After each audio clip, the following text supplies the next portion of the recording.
ये शादी फल अनोखा है जिहड़ा खांदा है रोंदा चोखा है ते जिन्हों ना लभे कुरलांदा है ते जिन्हों लभ जावे पछतांदा है। इहदा जायका अजे भी डिठा है हर चीज नालों जो मिठा है। दरअसल ये बेस्वादा है वो कहंदा है जिस खादा है। कोई स्वाद दी बुरकी विरली है ये सप दे मुंह च किरली है।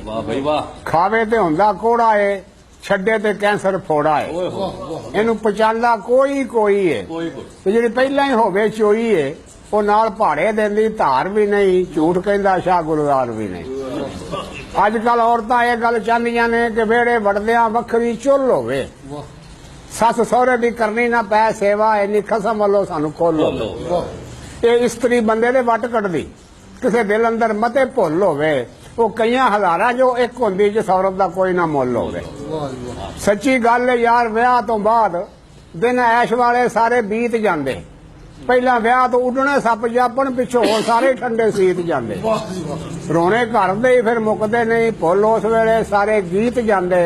घर बह के नवी किताब पढ़ते ना स्कूल जांदे ना मसीत जांदे। लोकां वांग करवाया सी विआह मैं भी ऐसी मेरे कोलों डाढी भुल हो गई।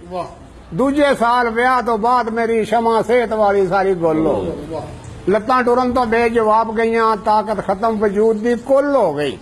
मैनू वेख के लोग आखदे सी इहदी उंज ही फटकरी फुल हो गई।